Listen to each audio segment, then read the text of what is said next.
Assalamualaikum warahmatullahi wabarakatuh.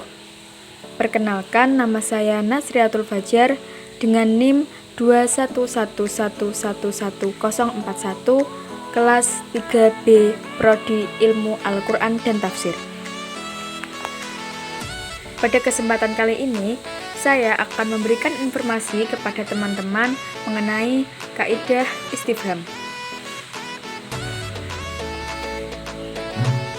Kaidah istifham berasal dari kata fahma yafhumu fahman yang berarti pengetahuan terhadap sesuatu dengan menggunakan hati.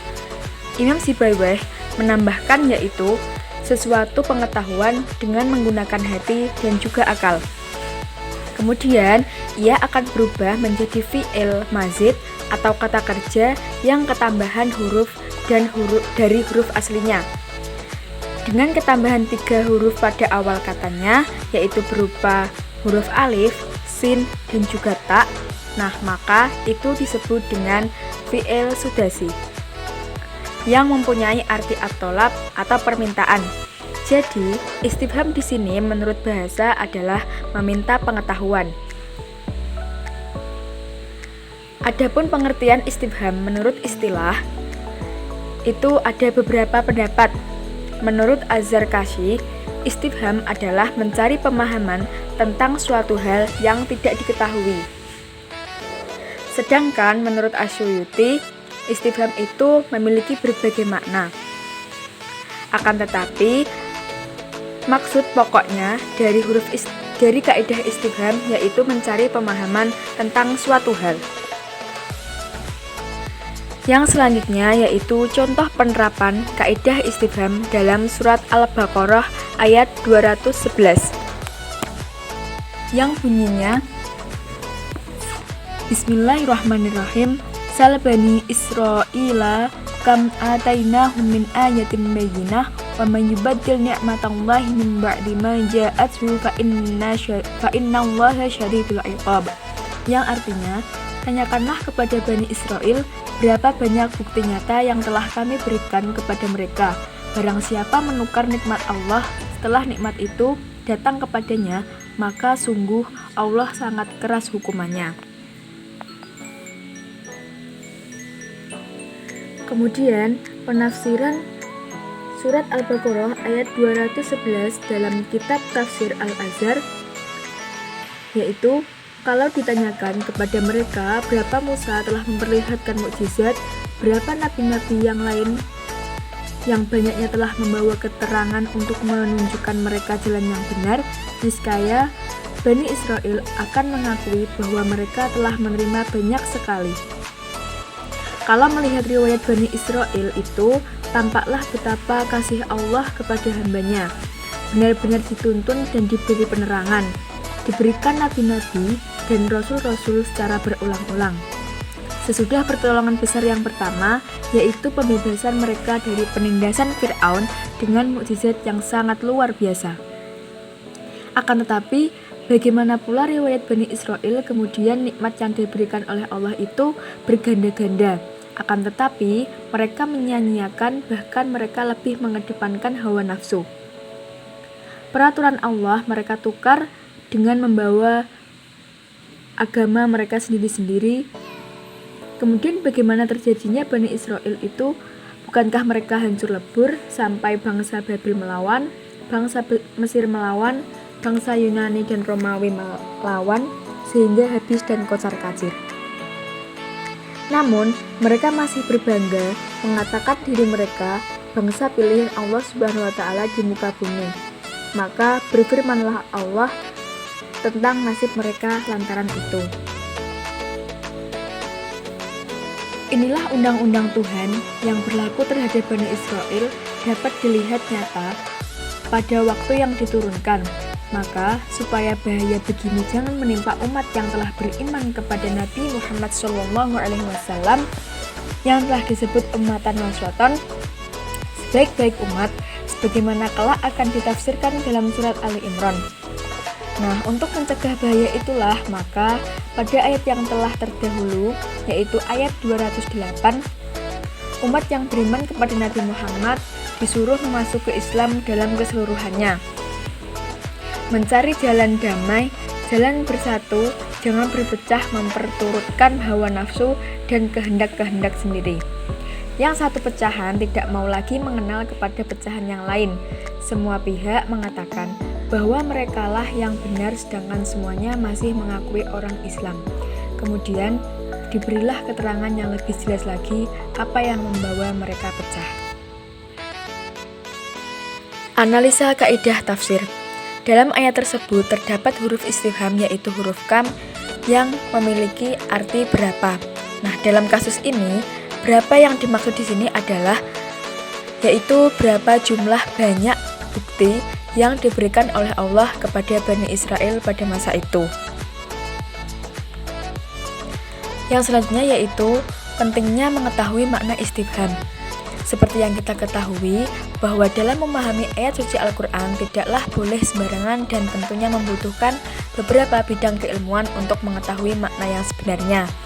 Maka dari itu perlu diberikan pengetahuan. Salah satunya yaitu mengetahui macam-macam dan kegunaan istifham itu sendiri.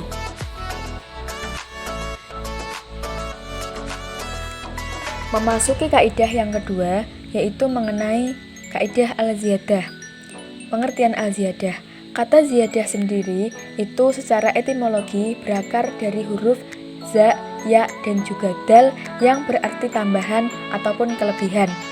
Secara terminologi, ulama berpendapat bahwa definisi al-ziyadah yang satu dengan yang lain itu saling berkaitan, meskipun ada beberapa perbedaan yang signifikan. Nah, maka dari itu dapat ditarik kesimpulan bahwa ziyadah secara istilah merupakan penambahan huruf atau lafadz yang mempunyai tujuan dan faedah tertentu yang tidak didapatkan ketika lafadz tersebut dibuang. Namun, jika lafadz tersebut dibuang, maka makna dasarnya tidak rusak ataupun berubah. Yang selanjutnya yaitu contoh ayat yang mengandung ziyadah. Dalam hal ini, terdapat contoh yaitu dalam surat Al-Baqarah ayat 171 yang bunyinya Bismillahirrahmanirrahim wa masalul ladzina kafaru kamasalil ladzi yan'iqu bima la yasma'u illa du'a'an wa nidaa'a summum bukmun umyun fahum la ya'qilun, yang artinya dan perumpamaan bagi penyeru orang yang kafir adalah seperti penggembala yang meneriaki binatang yang tidak mendengar selain panggilan dan juga teriakan. Mereka tuli, bisu, dan buta, maka mereka tidak mengerti. Untuk tafsir dari surat Al-Baqarah ayat 171 dalam kitab Al-Muyassar dijelaskan bahwa sifat orang-orang kafir beserta penyeru mereka kepada iman adalah seperti sifat penggembala yang meneriaki hewan-hewan gembalaannya dan menghardiknya. Sementara hewan-hewan tersebut tidak memahami makna kata-katanya. Ia hanya mendengar panggilan dan gema suaranya saja. Orang-orang kafir itu adalah orang-orang yang tuli, sehingga mereka tidak mendengar kebenaran, bisu, sehingga mereka tidak kuasa mengucapkan kebenaran, dan buta, sehingga mereka tidak bisa melihat bukti-bukti yang jelas. Mereka tidak menggunakan akal dalam perkara yang bermanfaat bagi mereka sendiri. Kemudian untuk analisis kaidah dalam surat Al-Baqarah ayat 171. Kaidah yang terkandung dalam ayat ini yaitu kaidah ziyadah yang ketiga yang berbunyi yahswilu bimajmu'il mutaradifina makna la yujadu 'inda infiradihima, yang artinya penggabungan dua kata yang serupa maknanya akan menghasilkan makna yang tidak ditemukan ketika lafaz tersebut terpisah atau tersendiri. Penggunaan dua lafaz yang pada dasarnya mempunyai makna yang sama atau mutaradif memberikan faedah tersendiri dibandingkan jika lafaz tersebut sendiri-sendiri. Faedah yang dapat dihasilkan adalah faedah at-taukid, penguat atau penegas, dengan dasar bahwa penambahan huruf saja dapat memberikan makna tambahan, apalagi penambahan lafaz. Kemudian pengulangan lafaz nida tersebut menguatkan makna yang tidak terdapat pada lafaz nida. Kedua lafaz tersebut bermakna pemanggilan. Akan tetapi, pemanggilan tersebut bisa dengan jarak jauh ataupun dengan jarak dekat, orang tertentu ataupun orang umum. Memenuhi panggilan dengan perbuatan dan dengan suara. Namun, dengan penggabungan kedua kata tersebut, maka makna-makna tersebut tercakup di dalam keduanya yang tidak didapatkan ketika sendiri-sendiri. Nah, kemudian pentingnya mempelajari kaidah al-ziyadah. Kenyataannya, jika para pengkaji ada yang beranggapan bahwa ziyadah tidak perlu dan tidak dibutuhkan dalam Al-Quran, bahkan ada juga yang mengatakan bahwa ziyadah tidak ada di dalam Al-Quran itu sendiri. Semua itu berlandaskan atas argumen yang menyatakan bahwa ziyadah hanya akan merusak dan sia-sia dalam kemukjizatan Al-Quran. Namun, semua itu dibantah oleh Az-Zarkashi yang menyatakan bahwa ziyadah walaupun hanya sebagai penambahan huruf yang apabila dibaca maka ia tidak terbaca, namun menurutnya tetap saja memiliki faedah di dalamnya. Kaidah yang terakhir yaitu kaidah takdim dan juga kaidah takhir. Nah, untuk pengertiannya sendiri, takdim dan juga takhir yang dimaksud dalam kaidah ini adalah mendahulukan atau mengakhirkan satu lafadz atau ayat yang satu dari satu lafadz atau ayat yang lain, atau memposisikan suatu lafadz sebelum posisinya yang asli atau sesudahnya untuk memperlihatkan kekhususan, keutamaan, dan juga urgensi dari lafaz tersebut. Nah, kemudian untuk contoh dari takdim dan takhir sendiri ini terdapat dalam surat Al-Baqarah ayat 67 yang berbunyi wa idh qala Musa liqaumihi innallaha ya'murukum an tadkhulu baqarah qalu atatakhiduna huzwa qala a'udzu billahi an akuna minal jahilin, yang artinya, dan ingatlah ketika Musa berkata kepada kaumnya, Allah memerintahkan kamu agar menyembelih seekor sapi betina. Mereka bertanya, apakah engkau akan menjadikan kami sebagai ejekan? Dia, Musa, menjawab, aku berlindung kepada Allah agar tidak termasuk orang-orang yang bodoh. Kemudian dalam surat Al-Baqarah ayat 72 yang berbunyi wa id qultum nafsan fadara'tum fiha wallahu mukhrijum ma kuntum taktumun, yang artinya, dan ingatlah ketika kamu membunuh seseorang lalu kamu tuduh menuduh tentang itu, tetapi Allah menyingkapkan apa yang kamu sembunyikan. Nah, latar belakang dari perintah penyembelihan sapi ini adalah terbunuhnya seorang tua yang kaya di kalangan Bani Israel yang belum terungkap pelakunya. Kemudian untuk penafsirannya sendiri, yaitu sebenarnya kandungan surat Al-Baqarah ayat 72 merupakan latar belakang dari kisah sapi yang dikemukakan sebelum ayat ini. Namun latar belakang itu diletakkan setelah menjelaskan kisah sapi pada ayat 67-71.